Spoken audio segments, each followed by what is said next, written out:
Ladies and gentlemen, all over people are crafting on how to get William Ruto out of office. 2027 mambo ni mbaya. 2027 agenda ni moja. Ruto must go. And one thing I'm sure, it is that if elections were held today, William Ruto will go home very early in the morning. But now, when it comes to 2027, before that time, you're going to have serious campaigns. And as usual, we know Kenyans, either most of the people are going to be swayed by money or others by propaganda. Now, however, I've looked at so many ways that these opposition leaders are crafting to take William Ruto home. And the first one in my list, it is having a huge coalition. What do I mean by that? Already Matiang'i is in the country. Kalonzo Musyoka is in place. Rigathi Gachagua is there. Eugene Wamalwa is present. How many other leaders who are willing also to occupy these big seats? First of all, we cannot forget that these are leaders who have also been in power before. So they are doing general things that they have been doing. But that plan of having a coalition, it is not new. So it is something that even Raila Amolo Odinga and of course William Ruto have already done. So going forward, of course, the two factions are going to enlarge themselves because we're going to have more people coming on board on these either of the factions. So that's the first thing they've done, to have what we call coalitions. Number two, these people are going to mobilize money. Money so that as Ruto pumps money, they also pump. As Ruto pumps, they also give. So that is going to be the plan that's going to happen. And it's actually being crafted because you can see money is not there at all for development. So definitely we know that money has been kept aside for the campaigns. Nobody's going to spend his own money, especially when in government, to do campaigns. Yet there's money that's available from the taxpayers' money. You can see what's happening in the country. Now, the third thing I expect that's going to happen is that we are having constant church meetings. People going to church either for Arambe or going for either church service.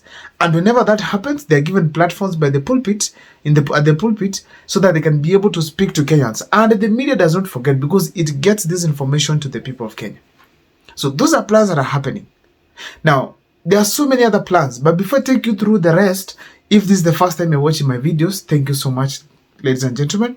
But please, can you make sure that you subscribe, like, and comment, because that's the best support you can give this channel. Let me give you a second or two to subscribe before I proceed.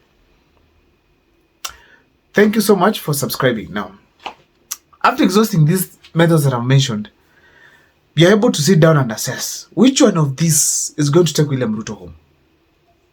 According to me, there's a supplement that is needed to all of these other plans. If it's coalitions, William Ruto will do, the other side will do as well. If it is propaganda, they'll both bring on board. If it is going to church, they're both going to church. Like, it's now almost 50-50 on the methods that are applying to do campaigns. Like now, Rigathi Gachagua promised to go on top of the car, and of which I've seen it has started slowly coming up actually. And if it's going on top of the car, William Ruto is also doing the same. But of course, I have to admit here openly that Rigathi Gachagua can beat William Ruto when it comes to going on top of the car. What to say to the people, how to say it. Because I listened to him when he was in Machakos. It was terrible. Seriously, William Ruto will be finished if he tries if he tries Rigathi Gachagua going on top of the car. So, ladies and gentlemen, if you can see clearly, these things are almost the same.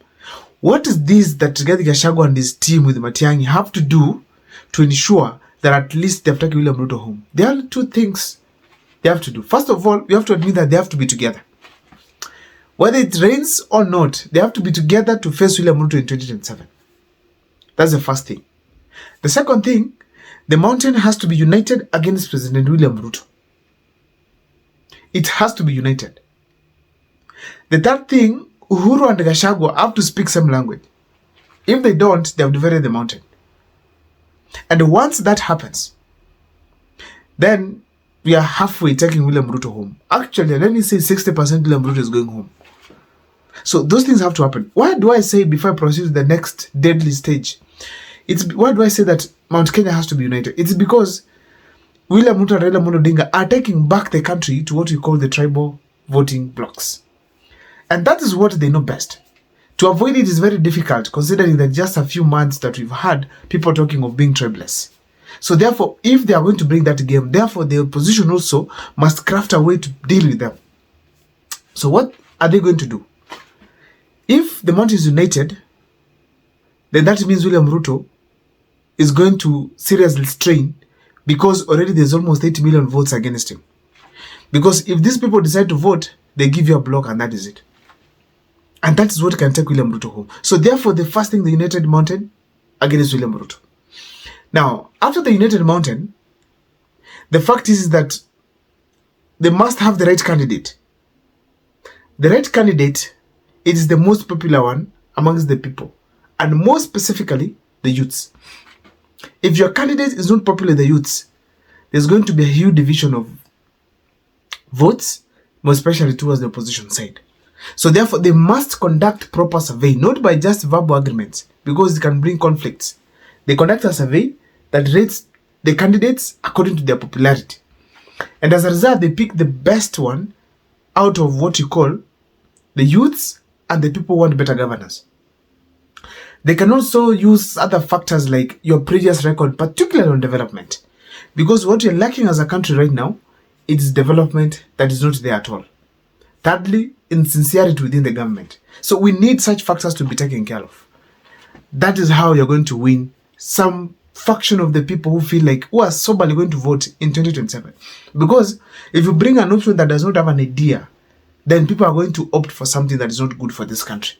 So it's ideal we have the people in opposition choosing the best candidate, not based on their interest, based on the youth and the people of Kenya. That must be taken into account. The last but not least deadly plan or deadly move that they must take is the fact that they try their best to revive the Gen Z movement that was there in 2024. If the tribeless movement is revived as we speak, youth from Eldoret, Nairobi, Wajir, Kisii, Homa Bay, all over even the coast, speaking the same language, then it is done. William Ruto is 100% going home completely.